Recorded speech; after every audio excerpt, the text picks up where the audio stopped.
I'm Elaine Thompson, 32, sitting in my Porsche Taycan outside my parents' house for the first time in 2 years. They didn't attend my wedding. They laughed when I said I wanted to start my own business. Now that I'm successful, they're suddenly calling. Their first message in months. We'd love to reconnect with our successful daughter. As I grip the steering wheel, I wonder if I should drive away or give them another chance to disappoint me. If you've ever had family members who only show interest when there's something in it for them, leave a comment below. I'm reading this from my home office today, and I'd love to know where you're watching from. Hit that like button if you've ever had to set boundaries with family, and subscribe for more stories about family dynamics, personal growth, and finding your own path. Now, let me take you back to where it all began. Growing up, our house in the suburbs of Boston projected success and stability. My father, Richard, a respected cardiologist at Massachusetts General, and my mother, Patricia, who managed his practice, created the perfect upper-middle-class image. We lived in a beautiful colonial with perfectly manicured gardens, took annual vacations to Martha's Vineyard, and never missed a country club event. From the outside, we were the picture-perfect American family. But inside those walls, the dynamics were rigidly defined.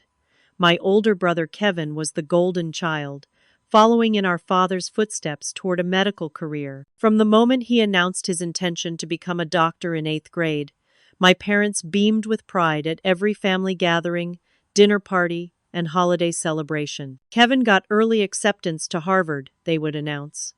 Kevin scored in the top percentile on his MCAT. Every achievement reinforced their certainty that they had raised the perfect son. I was different. From an early age, I gravitated toward technology, business, and entrepreneurship. At 12, I built websites for neighbors. At 14, I started a small business fixing computers for senior citizens. By 16, I was managing social media accounts for local businesses. While these accomplishments might have impressed other parents, mine viewed them as cute hobbies at best, distractions at worst. "That's nice, dear," my mother would say when I told her about a new client or project, her attention already drifting back to whatever Kevin was doing. My father was more direct. "When are you going to focus on something serious, Elaine?" Family dinners were exercises in invisibility. The conversation inevitably centered around medicine, Kevin's achievements, or my father's important cases. If I tried to share news about a business idea or technology trend, my father would nod politely before steering the conversation back to important matters. My mother would occasionally pat my hand and say, "Not everyone can be academically gifted like your brother, sweetie. You have other qualities." When I won first place in the state science fair with a business algorithm I developed, my parents attended but spent most of the event networking with the parents of Kevin's friends. My blue ribbon was acknowledged with a quick, "That's nice," before they returned to discussing Kevin's upcoming debate tournament. That night, they took us to dinner to celebrate the science fair but spent the meal discussing Kevin's college applications. The one person who saw me was my grandmother, Margaret, my father's mother.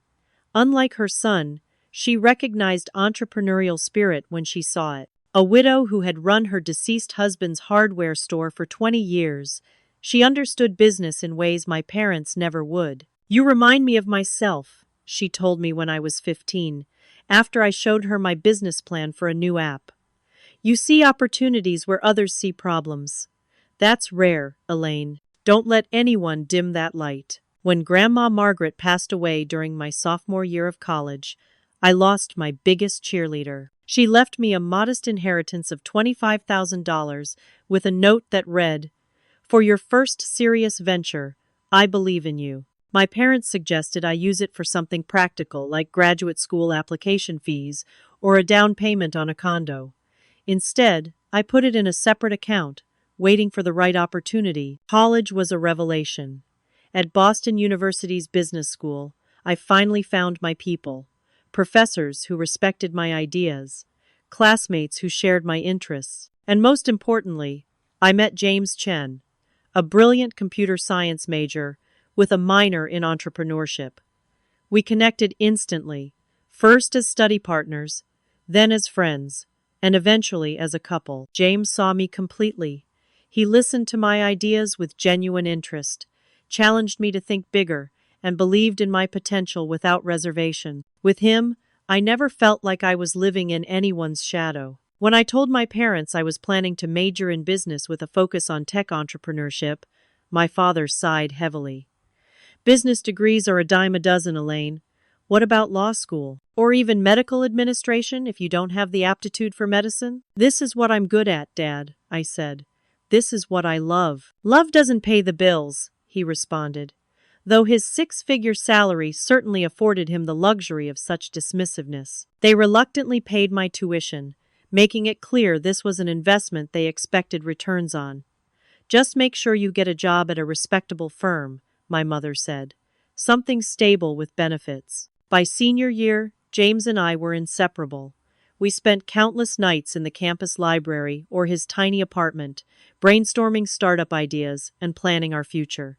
We both secured internships at tech companies, but knew our true passion was to build something of our own. When we graduated, my parents attended the ceremony, but seemed more interested in Kevin's medical school graduation the following weekend. At the family dinner afterward, they raised a toast.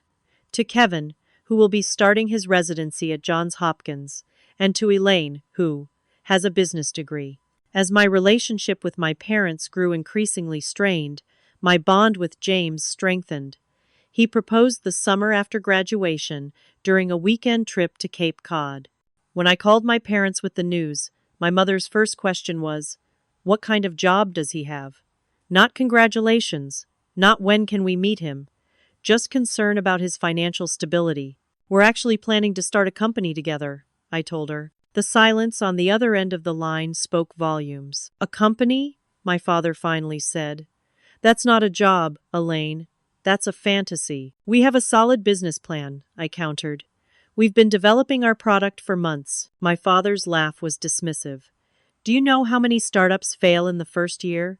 Get real jobs first, then play entrepreneur if you must." That conversation set the tone for the next phase of our relationship. As I moved further into adulthood and made choices that diverged from their approved path, my parents grew increasingly distant, their disapproval transitioning into disinterest. James and I moved into a tiny one-bedroom apartment in Cambridge and officially launched our startup, SecureSync, with my grandmother's inheritance serving as our seed money. We developed a security software solution for small businesses that couldn't afford enterprise-level protection. Our third co-founder, Rachel Wilson, joined us after leaving her corporate job at a major tech company, bringing valuable industry connections and technical expertise. Those early days were equal parts exhilarating and terrifying. We converted our living room into an office, with 3 desks crammed against the walls and whiteboards covering every available surface. Our diet consisted primarily of ramen, pizza, and coffee. 18-hour workdays were the norm, not the exception. We couldn't afford to pay ourselves salaries, so we picked up freelance gigs on the side to cover rent and basic expenses. The first 6 months were brutal. We faced technical challenges, struggled to find our market fit, and watched our bank account dwindle alarmingly. James and I postponed any wedding plans, focusing all our energy and resources on the business. Despite the stress, I felt more alive than ever, finally pursuing my passion with people who believed in me. Our first breakthrough came when we won a spot in a prestigious tech accelerator program. The small investment that came with it allowed us to hire 2 part-time developers and move into a real office space, albeit a tiny one above a Chinese restaurant in Somerville. More importantly, it gave us credibility and connections to potential investors. When I called my parents to share the news, my mother answered. "That's nice, dear," she said, after I explained the significance of the accelerator.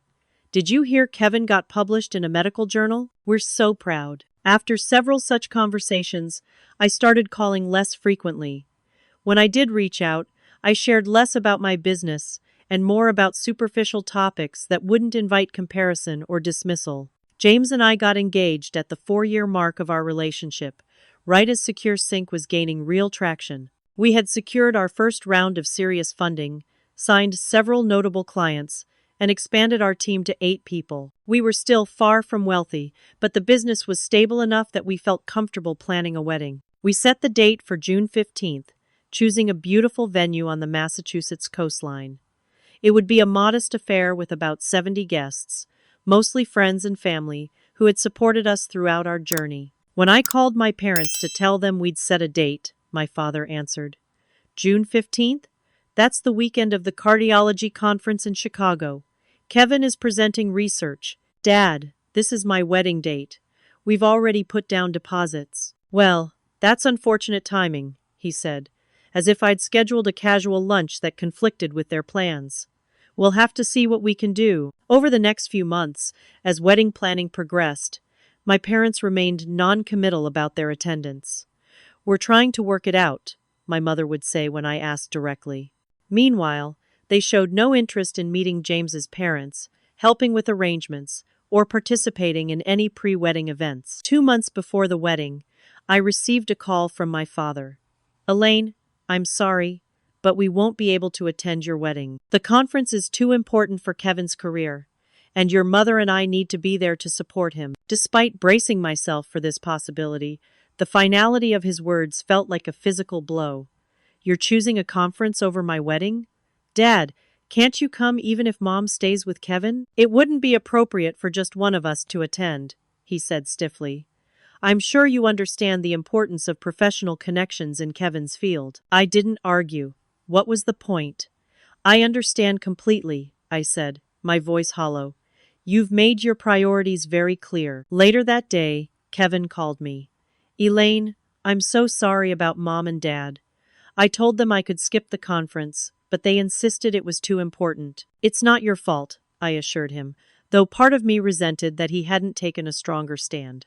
"We both know how they are." "I'll try to change their minds," he promised, but we both knew it was unlikely. James found me crying in our bedroom that night. "My parents aren't coming to our wedding," I told him, the words still feeling surreal. He held me as I sobbed, my tears soaking his shirt. "Then they're missing out on celebrating the most amazing woman I know," he said fiercely. "Their loss, not yours." His parents, by contrast, had been enthusiastically involved in our wedding plans from the start. Susan and Michael Chen had welcomed me into their family with open arms, never questioning our career choices or comparing us to others. They helped with decorations, tasted cake samples with us, and called regularly to check on our stress levels. As the wedding approached, Susan Chen stepped in to help with traditional mother of the bride duties. She accompanied me to my final dress fitting, helped arrange the rehearsal dinner, and assured me that their side of the family would fill both sides of the aisle. "Family isn't always blood," she told me gently. "Family is who shows up." On my wedding day, I had a moment of breakdown in the bridal suite. I had told myself I was at peace with my parents' absence, but the reality of walking down the aisle alone hit me hard as I put on my veil. "I always thought my dad would walk me down the aisle," I confessed to Susan, who had come to check on me. "Michael would be honored to walk with you," she offered. "Or you can walk alone as the strong, independent woman you are. Either way, you'll be surrounded by people who love you." In the end, I chose to walk alone. Not out of bitterness, but as an acknowledgement of the path I had forged for myself. As I stepped into the aisle, I saw James's face light up, our friends and his family beaming with genuine joy, and I knew I was exactly where I belonged. The wedding was beautiful, but the 2 empty seats in the front row haunted me. I had reserved them until the last minute, hoping for a miracle that never came. James's father gave a heartfelt toast that made no mention of my absent parents, focusing instead on welcoming me to their family and celebrating our love and partnership. Later that night, I checked my phone and found a brief text from my mother. "Hope you had a nice day. Kevin's presentation went very well." I turned off my phone and rejoined my husband on the dance floor, determined not to let my parents' absence overshadow the happiest day of my life. James and I returned from our honeymoon in Portugal with renewed determination. The hurt of my parents' absence at our wedding transformed into a driving force. If they couldn't see my worth, I would build something so successful they couldn't possibly ignore it. We threw ourselves into secure sync with unprecedented intensity. I channeled my emotional pain into productive work, often staying at the office until midnight, refining our product and pursuing new clients. James worried about me at times, gently suggesting I take breaks or process my feelings, but I insisted I was fine. Work was my therapy. I don't need their approval, I told him repeatedly, though we both knew that wasn't entirely true. Part of me still longed for validation from the people who had raised me. 3 months after our wedding, we hit a major milestone.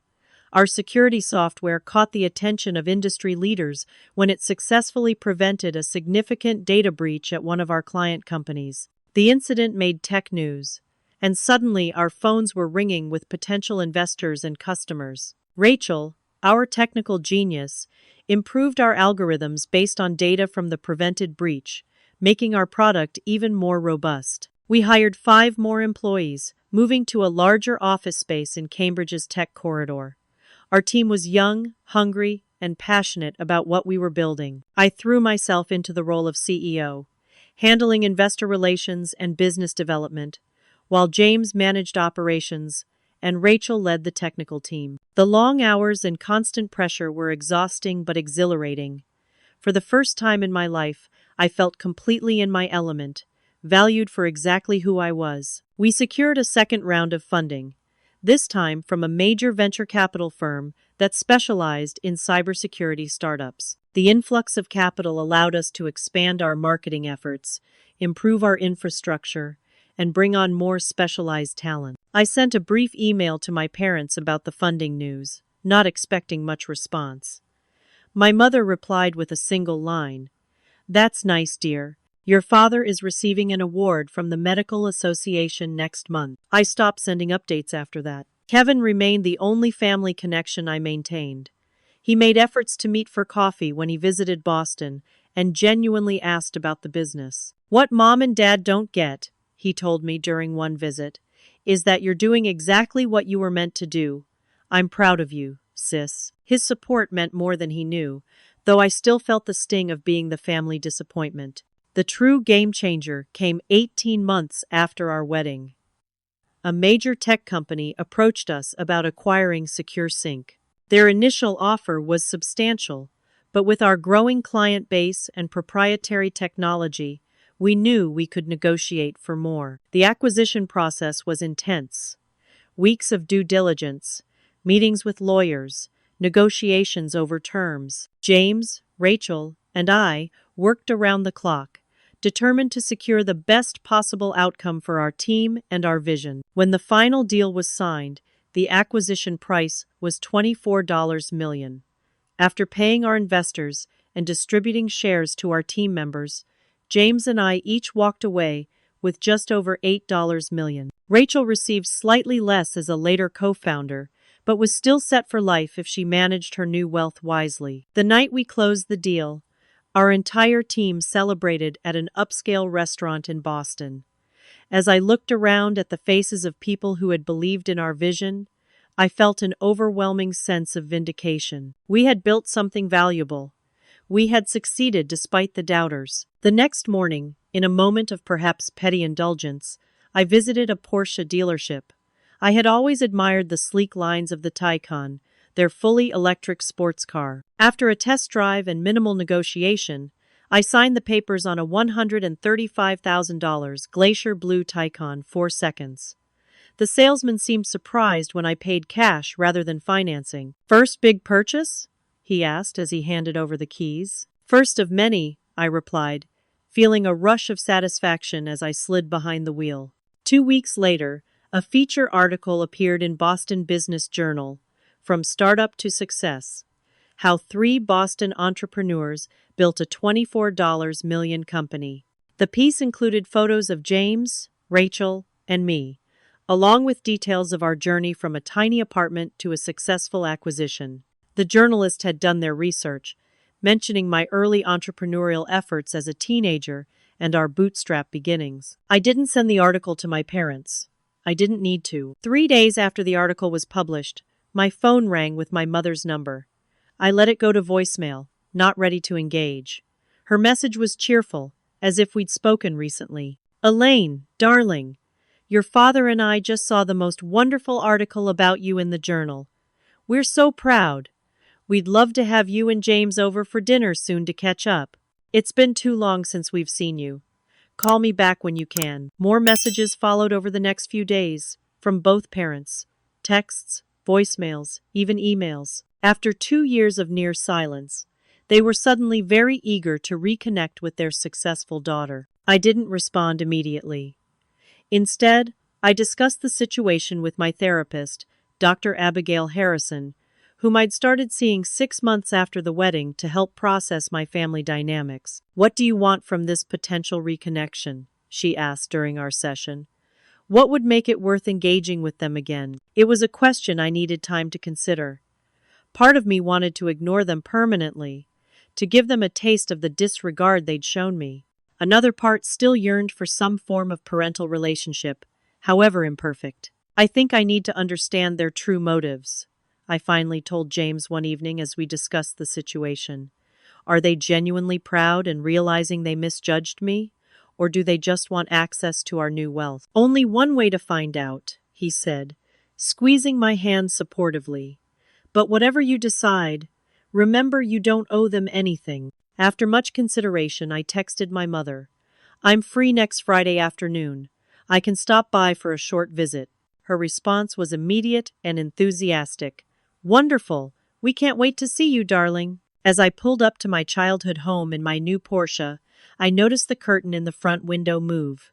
Someone was watching for my arrival. Taking a deep breath, I stepped out of the car, straightened my designer blazer, and prepared to face the parents who hadn't deemed my wedding worthy of their attendance. The drive to my parents' house was surreal. Each familiar turn brought back a flood of memories, most tinged with the peculiar ache of someone who was physically present but emotionally overlooked. The sprawling colonial looked exactly the same, its perfect exterior masking the complicated dynamics within, much like our family itself had done. I parked the Porsche prominently in the driveway, rather than on the street, a small act of defiance, or perhaps validation. As I sat there gathering my courage, I reflected on the difficult path that had led to this moment. James had offered to come with me, his protective instincts kicking in. "I don't trust them not to hurt you again," he'd said that morning as I prepared to leave. "I should be there. I need to do this first part alone," I'd told him, appreciating his concern but knowing this was my battle to face. I need to understand what they want without any buffers. The evening before, I'd called Kevin for insight. Our relationship had strengthened over the past year, his own perspective on our parents evolving as he established his independent medical career. "There's something you should know before you go," he said, his voice heavy with reluctance. "Dad made some bad investments last year. Really bad. They've been struggling financially." "How bad?" I asked, my suspicion immediately rising. "They had to take out a second mortgage. There's talk of possibly having to sell the house if things don't improve soon." The pieces clicked into place. "So that's why they suddenly want to reconnect? They need money?" "I can't say for sure that's their motivation," Kevin replied diplomatically, "but the timing is convenient." I'd spent an hour with Dr. Harrison that morning, preparing emotionally for the meeting. "Remember your boundaries," she advised. "You can listen without committing to anything. You can care without compromising your self-worth." Now, sitting in my car, I took 3 deep breaths, a technique she had taught me for centering myself during stressful situations. I checked my reflection in the rearview mirror, seeing not just my physical appearance, but the strength I had built over years of proving myself. "You've got this," I whispered to my reflection. As I approached the front door, my mother opened it before I could ring the bell, her arms outstretched for a hug I wasn't ready to give. I offered a stiff smile instead, allowing only a brief embrace before stepping back. "Elaine, you look wonderful," she gushed, her eyes traveling from my face to the car behind me. "And what a beautiful car. Come in, come in. Your father is in the living room." The house smelled the same, a mix of my mother's favorite potpourri and the lemon polish she used on the antique furniture. Family photos lined the hallway, and I noticed with a pang that my wedding photo was now displayed prominently among them, though it hadn't been there the last time I visited. It was a professional shot of James and me that had appeared in the Business Journal article, not one from our actual wedding that they hadn't attended. My father rose as I entered the living room, his smile overly bright. "There's my girl," he exclaimed, as if we had a close relationship. "Look at you, the successful businesswoman." I accepted his awkward hug with the same stiffness I'd shown my mother. "Hello, Dad." "Sit, sit," my mother urged, gesturing to the formal sofa. "I've made your favorite cookies, the snickerdoodles." They hadn't been my favorite since I was about 10 years old, but I didn't correct her. My father couldn't seem to take his eyes off the car visible through the front window. "That's quite a vehicle. Porsche Taycan, isn't it? Electric, right? Must have cost a pretty penny." "It did," I confirmed, without elaborating. My mother brought in a tray of cookies and tea, setting it on the coffee table with nervous energy. "So tell us everything about this wonderful business success. The article said you sold the company for millions. We always knew you were smart." I raised an eyebrow at that blatant revision of history but chose not to call it out directly. It was a long journey, 3 years of 60-hour weeks, constant problem solving, and building relationships with clients and investors. "Well, it certainly paid off," my father said, reaching for a cookie. $24 million. That's quite an achievement. The company sold for that amount, I clarified. After paying our investors and team members, James and I each received a portion of that. "Still," my mother interjected, "you must be very comfortable now." The conversation continued in this vein for about 30 minutes. They asked surface-level questions about the business, but showed little interest in the actual work we had done or the challenges we had overcome.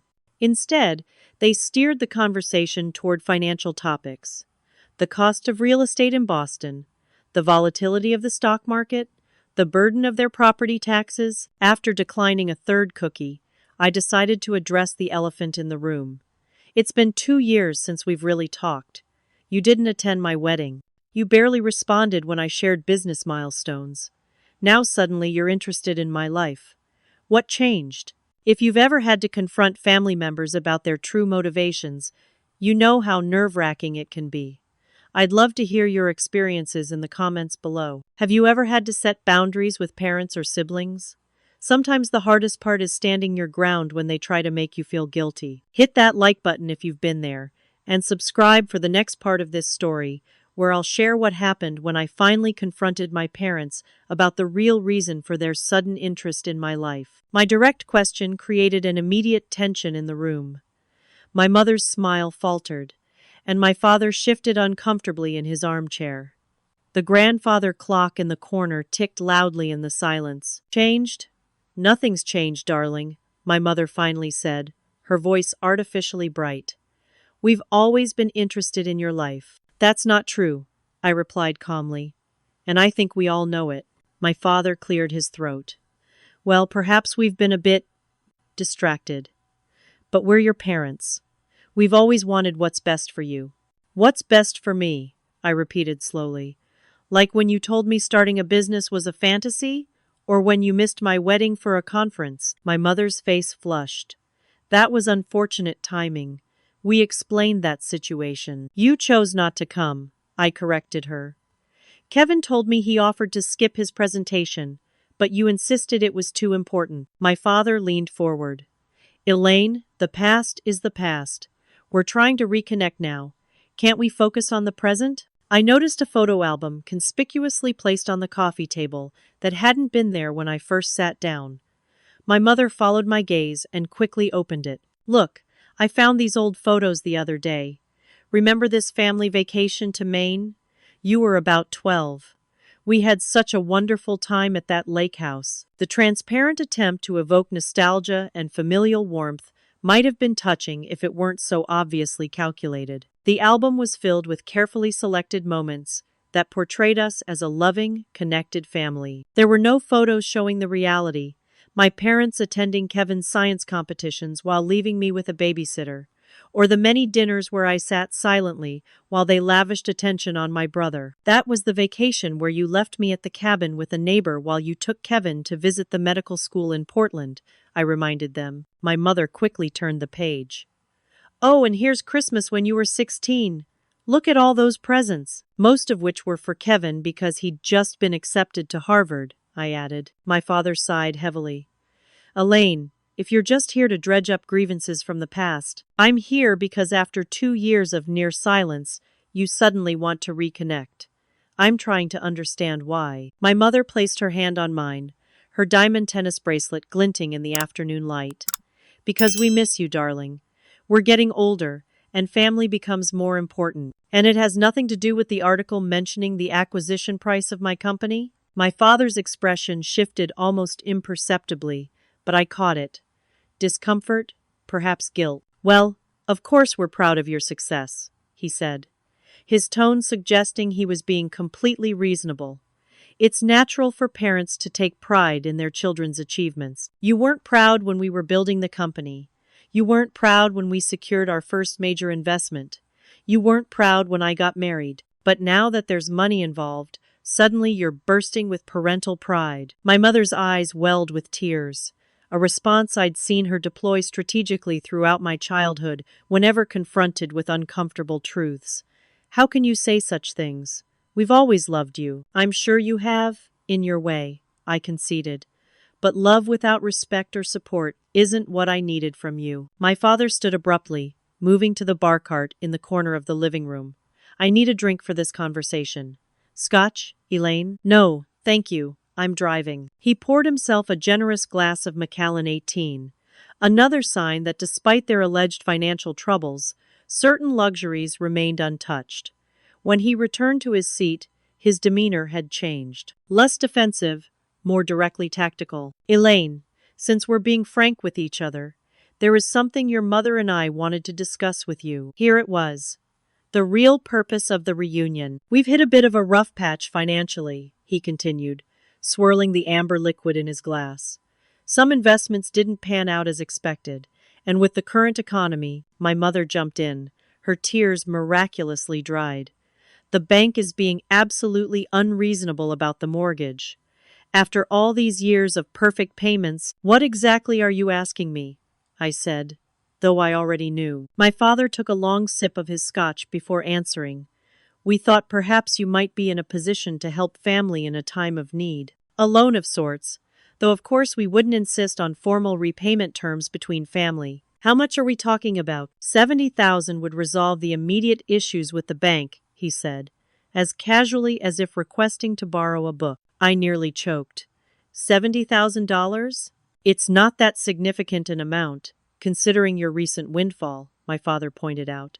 That car in the driveway cost twice that. And this house that you're trying to save, I countered, is worth at least $1 million in this market.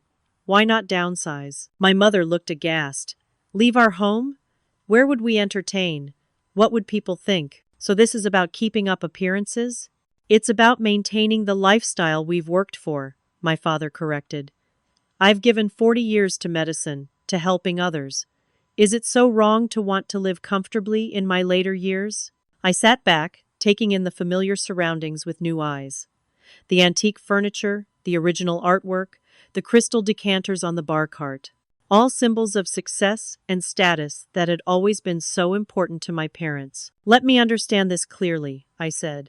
You want me to give you $70,000, no strings attached, to maintain a lifestyle you can no longer afford. After years of dismissing my choices, belittling my ambitions, and missing my wedding. When you put it like that, you make us sound terrible, my mother complained. How would you put it? My father set down his glass with more force than necessary. I would say that family helps family. That's what family does for each other. Interesting perspective from people who couldn't help their daughter by attending her wedding. That was different, he insisted. We had prior commitments. And I have financial commitments now, I replied. Investments, philanthropy, plans for the future. My mother's expression hardened slightly. It's not like you'll miss it with your fancy car and Boston penthouse. The article mentioned you and James bought property on the harbor, and there it was.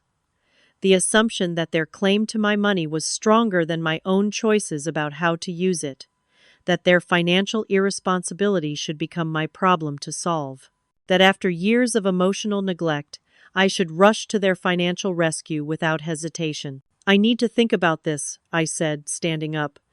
I'll be in touch. Don't take too long, my father advised, a hint of warning in his tone.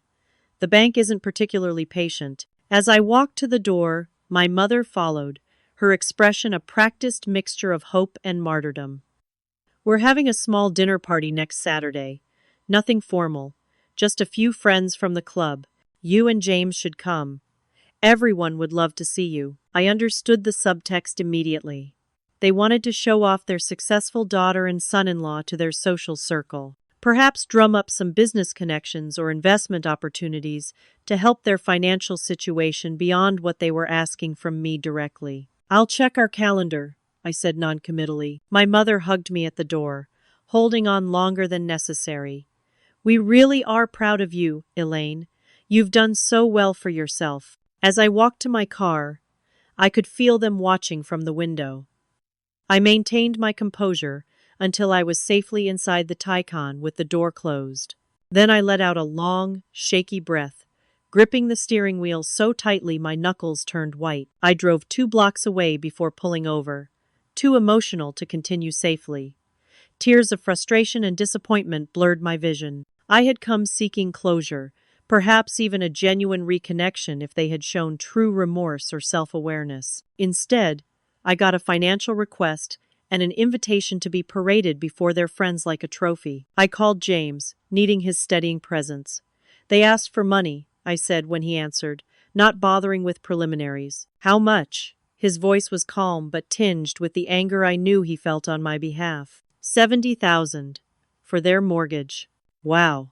He let out a low whistle. And let me guess, no acknowledgement of how they've treated you? None. They rewrote history completely. Suddenly they've always been supportive, always believed in me. They even had my wedding photo on display. James. The one from the Business Journal article, not an actual wedding photo since they weren't there to take any. I'm sorry, Elaine. Are you okay to drive? I can come get you. I'm fine, I assured him, wiping away tears. I just needed to hear your voice. Come home. We'll figure this out together. As I drove back to Boston, my initial shock and hurt gradually gave way to a strange sense of clarity. For years, I had sought validation and approval from people fundamentally incapable of providing it. My success hadn't changed them. It had merely changed how they wanted to use me. The realization was both painful and liberating. I no longer needed to wonder if I could somehow earn their respect or attention. The answer had always been no, not because of any deficiency in me, but because of their own limitations. By the time I reached our penthouse overlooking Boston Harbor, I had made a decision. This wasn't about revenge or punishment. It was about establishing clear, healthy boundaries with people who had proven they couldn't respect them naturally. I would help my parents, but on my terms. Not as the overlooked daughter desperate for approval, but as the successful businesswoman they now wanted to acknowledge. I parked the Porsche in our building's garage and sat there for a moment, gathering my thoughts before facing James. The entire drive from my parents' house, I had cycled through emotions: anger, hurt, vindication, and finally, a strange sense of peace. For the first time, I saw my parents clearly for who they were, not who I wished they could be. When I entered our penthouse, James was waiting with a glass of wine and takeout from my favorite Thai restaurant. One look at my face told him everything. That bad, huh? He said, pulling me into a hug. I melted into his embrace, letting the comfort of being truly seen and loved wash over me. Actually, it was clarifying. Painful, but clarifying. Over dinner, I recounted every detail of the visit. The conspicuously displayed wedding photo, the carefully curated family album, the awkward attempts at nostalgia before the inevitable financial request. The part that gets me, I said, twirling noodles around my fork, is not the request itself. It's the absolute certainty that I would say yes. The entitlement to money they spent years telling me I'd never earn. James shook his head in disbelief. $70,000 without any formal agreement. That's not a loan. That's a gift. A gift they feel entitled to because they paid for my education. as they reminded me several times. An education they constantly criticized you for wasting on entrepreneurship, he added. We stayed up late discussing the situation, weighing different responses. I could refuse outright, which would likely end any chance of a relationship. I could give them the money with no strings attached, which might enable further financial irresponsibility. Or I could find a middle path. What do you really want from this situation? James asked, as we got ready for bed. Forget what they want for a minute. What would make this feel right to you? I thought carefully before answering. I want them to understand that actions have consequences, that relationships are built on mutual respect, not just genetic obligation. But I also don't want them to lose their home if I can prevent it. So we create terms that reflect those values, James suggested. A structured arrangement that helps them financially while establishing clear boundaries. The next morning, I called Kevin to get more details about our parents' financial situation. We arranged to meet at a coffee shop, halfway between Boston and the hospital where he worked. Kevin looked tired when he arrived, the demands of his surgical residency evident in the dark circles under his eyes. But his hug was warm and genuine. I'm sorry about yesterday, he said, as we settled at a corner table with our coffees. I should have warned you more explicitly about what they wanted. It's not your responsibility to manage our parents, I assured him. But I do need to understand exactly what's going on financially before I make any decisions. Kevin sighed heavily. It's worse than they probably told you. Dad made some high-risk investments that went south about a year ago. Lost nearly $300,000. I nearly choked on my latte. $300,000? How? Why would he risk that much? He got involved with a former patient who was launching a medical technology company. Dad thought his medical expertise gave him special insight into whether the technology would succeed. But he didn't understand the business side at all. That sounds familiar, I said dryly. He never thought business knowledge was valuable. Exactly. And he ignored every red flag because he was so convinced he knew better. When the company folded, he lost everything he'd invested. Then, instead of cutting back on expenses, he and Mom kept up appearances by taking out a second mortgage and running up credit card debt. So $70,000 is just the beginning, I realized. They're in a much deeper hole than that. Kevin nodded grimly. They've borrowed from Uncle Robert and Aunt Claire already. $15,000 each that they haven't repaid. They asked me for $20,000 last month, but I'm still paying off medical school loans. I could only give them $5,000. The pattern was clear. Rather than adjusting their lifestyle or admitting financial difficulty, my parents were systematically borrowing from family members with no realistic plan for repayment. Have they considered downsizing? I asked. Their house is far too big for 2 people anyway. Mom refuses to even discuss it. You know how important their social standing is to her. The country club membership, the charity galas, the dinner parties. I did know. Appearances had always mattered more than reality in my parents' world. Thanks for being honest with me, I told Kevin as we prepared to leave. And for being on my side through all this. He hugged me again. I'm sorry it took me so long to understand what you were dealing with. Medical school was my escape, but it also kept me blind to the family dynamics for too long. Back at home, I scheduled an appointment with Natalie Benson, our financial advisor. She had been instrumental in helping James and I manage our newfound wealth, balancing immediate enjoyment with long-term security and philanthropy. I want to help my parents, I explained during our meeting, but I don't want to enable destructive financial behavior. Natalie nodded understanding. That's very wise. Often the most loving financial assistance comes with structure and accountability. Together, we developed a proposal. I would pay off the second mortgage directly to the bank, preventing any immediate foreclosure risk. However, this would be structured as a formal loan with modest interest, documented by proper legal paperwork. Additionally, my parents would need to agree to financial counseling sessions and develop a sustainable budget going forward. This protects you legally, Natalie explained, but more importantly, it sets clear expectations and boundaries. You're helping them while requiring them to help themselves. I also consulted with Dr. Harrison, processing my emotional response to the situation. "What's hardest for you about setting these boundaries?" she asked during our session. I thought about it. The guilt. They raised me, paid for my education. Part of me feels like I owe them unlimited support in return. "That's a common feeling," she acknowledged. "But healthy parenting doesn't create debt. It's not a transaction where children must repay parents for basic care." "They'll be angry about the conditions," I predicted. "They'll say I don't trust them." "Their reaction will tell you a lot about their true priorities," Dr. Harrison pointed out. "Are they more interested in healing the relationship or in accessing your resources?" Armed with professional advice and emotional clarity, I spent the weekend drafting my proposal with James. We created a comprehensive document outlining the terms of the loan, the requirements for financial counseling, and a structured repayment plan that would begin after 6 months. "Are you ready for their reaction?" James asked as we finalized the paperwork. "It probably won't be pretty." "I'm prepared," I said, feeling stronger than I had in years. For too long, I've allowed their approval to determine my self-worth. That ends now. I texted my father on Sunday evening. "James and I would like to meet with you and Mom on Tuesday to discuss your financial situation and how we might be able to help. We'll come to the house at 7 p.m. His response came quickly. "Looking forward to it. Your mother is planning a special dinner." I replied, "No need for dinner. This will be a business discussion." The lack of response told me everything about his reaction to that characterization. On Tuesday morning, I called Kevin to update him on my plan. "They're going to hate the conditions," he warned.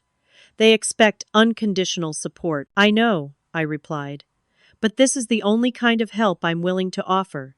If they refuse, that's their choice." "Do you want me there tonight?" he offered. "No, but thank you. James is coming with me.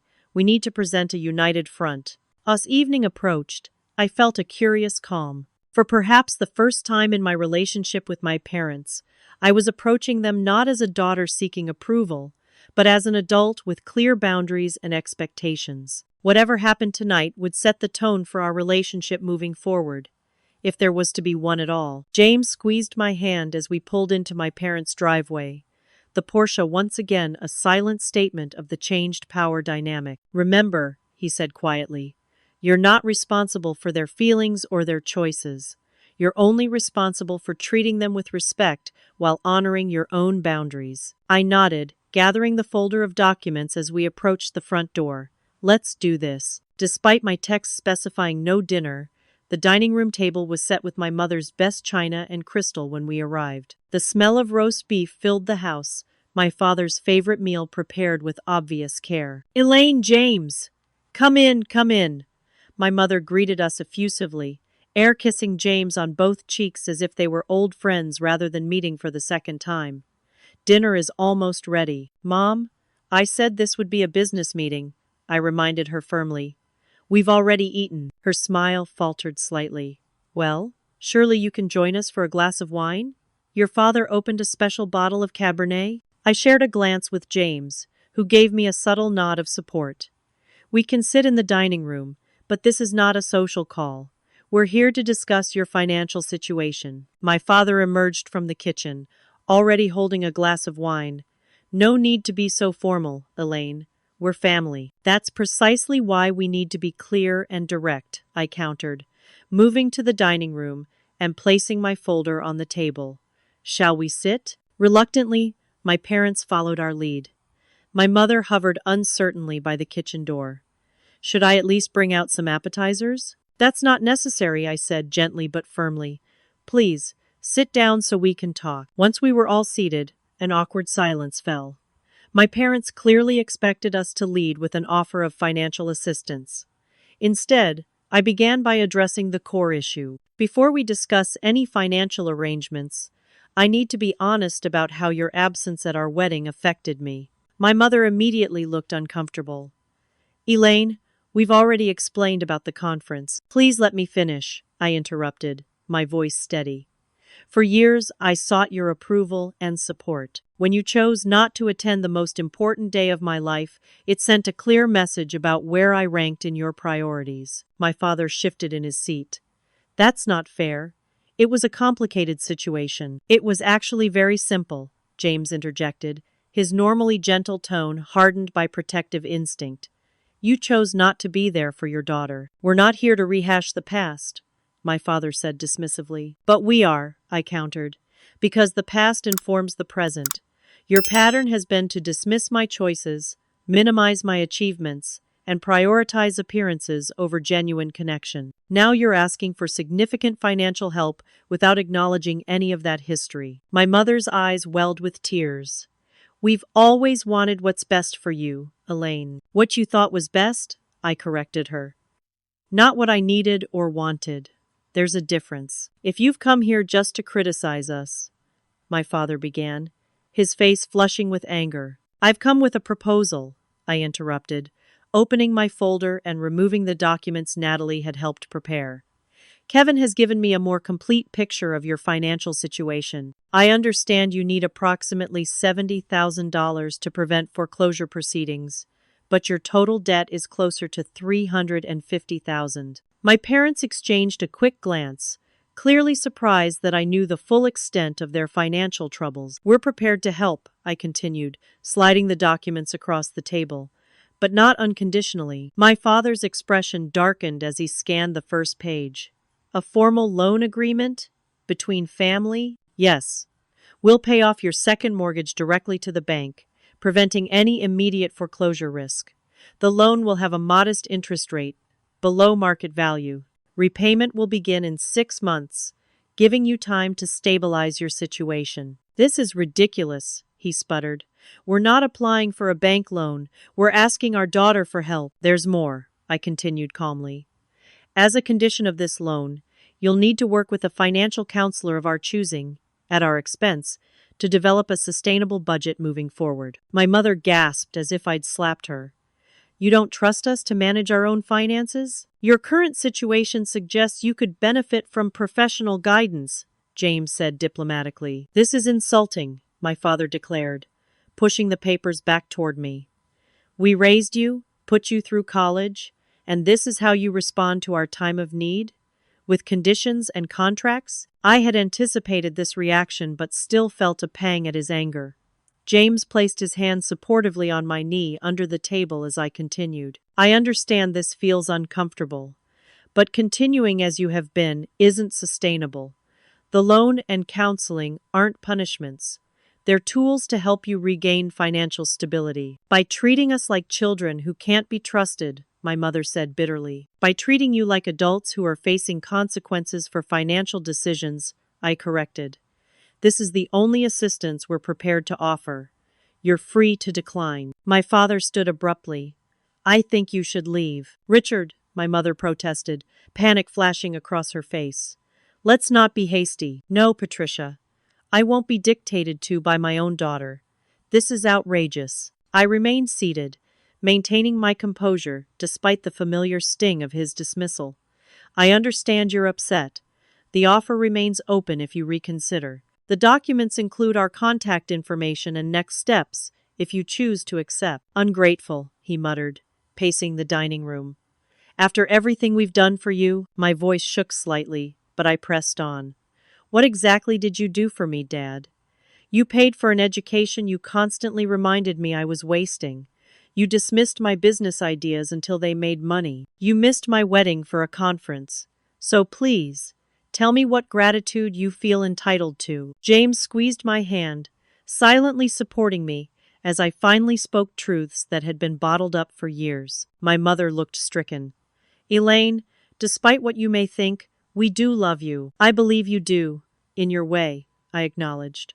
But love without respect isn't enough for a healthy relationship. My father turned to stare out the window, his back to us. And if we refuse your terms, then you'll need to find another solution to your financial problems. My boundaries are non-negotiable. The silence that followed was heavy, with decades of unspoken feelings and unresolved tensions. Finally, my mother reached for the documents with trembling hands. We should at least read through everything before making a decision, she said quietly. My father made a dismissive sound, but didn't object further. Take your time, I said, standing. This isn't an ultimatum with an expiration date. It's a boundary that will remain consistent. As James and I prepared to leave, my mother followed us to the door, while my father remained in the dining room. "He'll come around," she whispered, though whether she was trying to convince me or herself wasn't clear. "He's just proud." "I understand pride," I told her. "But sometimes, you have to set it aside to move forward." In the car, James waited until we were several blocks away before speaking. "You were incredible in there. How are you feeling?" I exhaled slowly, releasing tension I hadn't realized I was holding. Lighter. Like I finally put down a heavy weight I've been carrying for years. "Do you think they'll accept?" "Eventually," I said. "They don't have many options left. But more importantly, I'm at peace regardless of what they decide." And I was. For the first time in my relationship with my parents, I had set a boundary based on my values rather than their expectations. Whatever came next, I would face it as the woman I had become, not the overlooked daughter I had been. 3 days passed with no word from my parents. Then, on Friday evening, I received a text from my mother. "Your father and I have discussed your proposal. We'd like to move forward. Thank you for your help." No apology, no acknowledgement of the deeper issues. Just a practical acceptance of financial reality. It wasn't everything I might have hoped for, but it was a start. James and I arranged for our lawyer to meet with my parents the following week to finalize the paperwork. We also scheduled an initial consultation with Sharon Mitchell, a respected financial counselor who specialized in helping older adults develop sustainable retirement plans. As we implemented these practical solutions, I harbored no illusions about an immediate emotional transformation.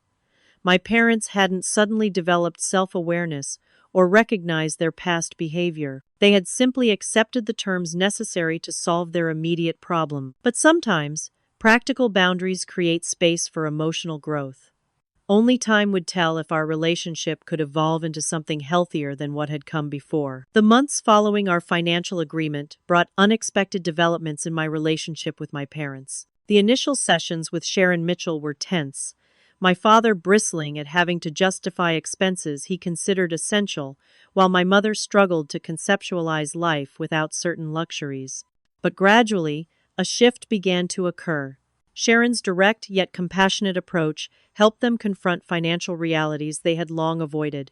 She normalized their feelings of shame and inadequacy while firmly guiding them towards sustainable choices. To my surprise, my father began to respect her expertise, even seeking her advice on restructuring his retirement accounts. Our own relationship remained cautious and measured. I maintained firm boundaries, declining invitations that felt performative rather than genuine. When they mentioned dinner parties where they wanted to show off their successful daughter, I politely refused, but I accepted occasional Sunday brunches where the conversation stayed light and respectful. Kevin became an unexpected bridge between us, facilitating more honest communication than we'd managed in years. During one particularly meaningful conversation, he helped our parents understand how their favoritism had affected both of us differently. "I was crushed under expectations I never chose," he told them, while Elaine was fighting for recognition she deserved. Neither position was enviable. 6 months into our arrangement, as loan repayments were set to begin, my parents made a decision that surprised me.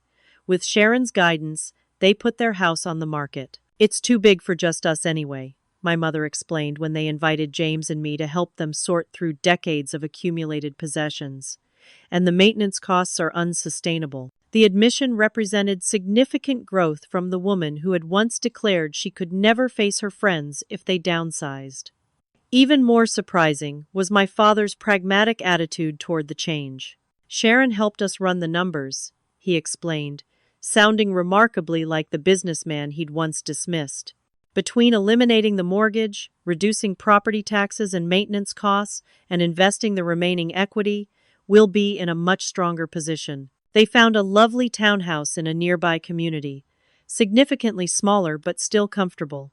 The process of downsizing proved unexpectedly therapeutic for all of us. As we sorted through family possessions, conversations naturally turned to memories, both painful and precious. While helping my mother pack her china cabinet, I came across a small jewelry box I'd made in a middle school craft class, clumsily decorated with seashells.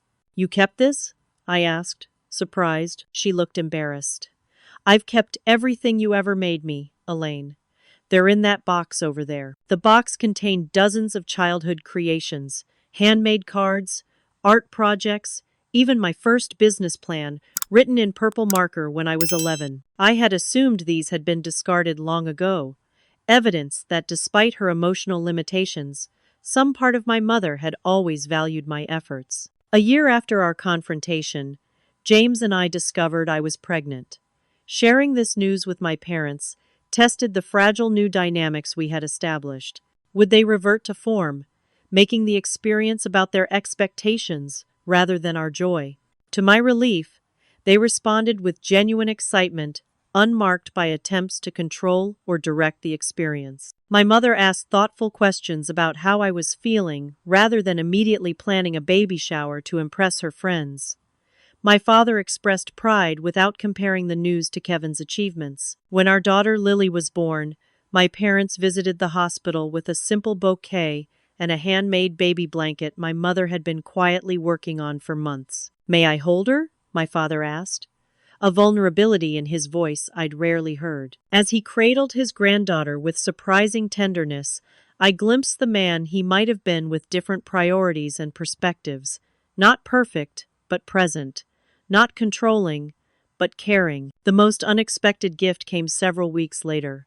Despite their still tight finances, my parents had saved to purchase a beautiful handcrafted crib for Lily. "We wanted to give her something special," my mother explained.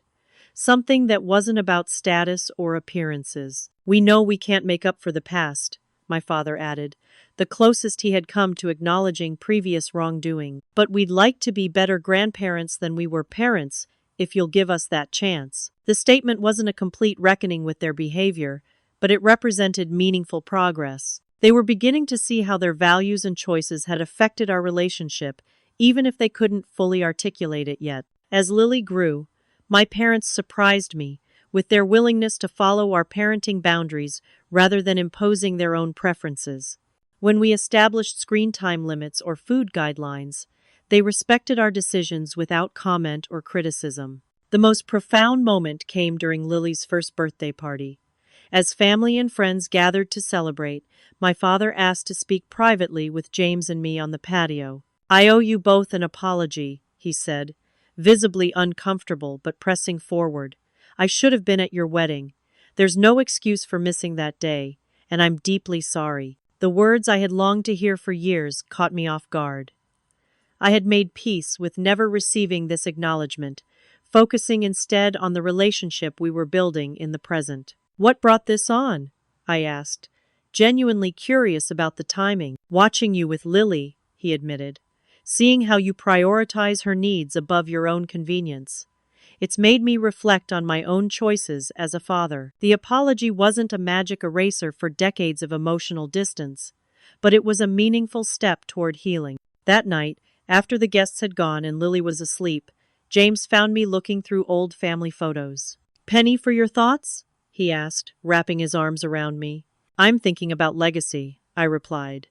"About how patterns can change when we consciously choose a different path." The Porsche that had once symbolized my need for parental validation now sat in our garage, just a car rather than a statement. The success that had finally earned my parents' attention had become merely one aspect of a rich and purposeful life, not the validation I had once desperately sought. The truth was, genuine wealth had little to do with the figures in our bank account. It lived in the healthy boundaries we maintained, the authentic connections we nurtured, and the legacy of emotional honesty we were creating for our daughter. My parents weren't perfect, and our relationship still had fragile areas that required careful navigation. But we had found a path forward based on mutual respect rather than obligation or resentment. It wasn't the relationship I had yearned for as a child, but it was one I could accept as an adult who had finally discovered her own worth independent of parental approval. As I closed the photo album, I felt gratitude for the journey that had brought me here. Not despite the struggles, but because of them. They had shaped me into a woman who understood the value of boundaries, the importance of self-worth, and the true meaning of family. Family relationships can be so complicated, can't they? I'd love to know if my story resonated with any of your experiences. Have you ever had to set boundaries with family members who only valued you when you had something they wanted? Or found healing in unexpected ways?